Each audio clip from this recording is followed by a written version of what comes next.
Astronaut and space advocate Per Wimmer joins us now from London. Good to have you back with us, Per. This mission is historic because it is the first private spacewalk. That is, it had no government involvement or funding. It was funded purely by the tech billionaire Isaacman. What's your reaction to what we've just seen? This is such a big day for space flight, and I'm very, very excited, to be honest, on the behalf of Jared. I met him last year here in London, and he's such a humble guy, really down to earth, excuse the pun. But to see him and the other three being up there in space is just delightful. And it creates a very big excitement, similar to, the 60s when we have the Gemini missions and the first EVA back then. This is a new dawn for space, and it reignites the whole interest in space, and also shows what private enterprise can do when they get involved in private space. And there's more to come. But let's be honest, this was not a mission without risk. There was a new spacesuit they have to test, and there's always danger when you do new stuff. It was a cabin that didn't have an airlock. You couldn't just step into a chamber and then on from there, you had to depressurize the entire capsule. So there were definitely risks attached to this, but fortunately, it all went well.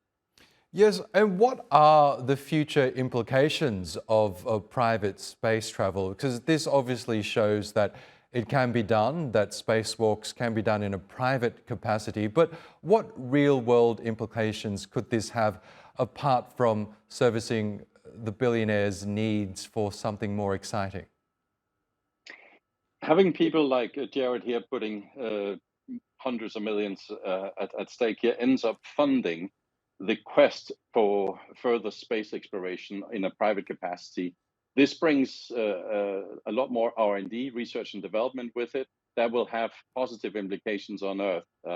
We don't necessarily see the direct connection, but because these things are difficult to do in space, you have to invent things on planet Earth from a technology point of view, from a launch capability point of view, and you will discover that suddenly you can use that in other areas of life here on planet Earth. So it does have a very big indirect effect, let alone the fact this is obviously hugely inspirational for lots of kids around the world, seeing that it's actually possible for a private person to do an extra vehicle activity, i.e. a spacewalk.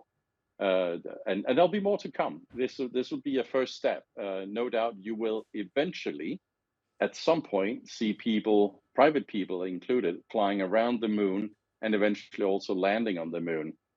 We as humankind, we want to go further out, spend more time in space and push the boundaries. And it will also have a positive effect for NASA, because it means that NASA can then focus on deeper space and things that are perhaps less commercial eventually. So this is a win-win and a great day for space exploration. Yes, so that leads me to my next question, because we are increasingly seeing government-run space agencies like NASA essentially outsource things like the launching of satellites to companies like SpaceX, which, as we know, is owned by the billionaire Elon Musk. But in SpaceX's case, we are seeing that Elon Musk is becoming increasingly partisan, increasingly political. Is there a danger for NASA in relying too much on someone, a private individual like Elon Musk, to carry out these essential tasks in space? No, I don't think so. And not the way things have set up. For starters, Elon doesn't own all of SpaceX. There's lots and lots of other shareholders and investors and family offices, etc., that are owners of SpaceX. Yes, he started it, but he certainly does not own 100% of the shares today. So there is governance, there's boards, there's shareholders, all sorts of things. Secondly, when NASA put up contracts, prime contracts, then they usually tend to hedge it by giving it out not to one company, but to several, so that in case one of them is a little bit behind. We've seen it in recent times, for instance, with the contracts that they gave out some time ago, both to SpaceX and to Boeing, for transportation up to the International Space Station. And we've seen the Boeing capsule being stopped for a while on the International Space Station, and the two astronauts being having to spend another 8 months, or a total of 8 months up there before they can come back down again.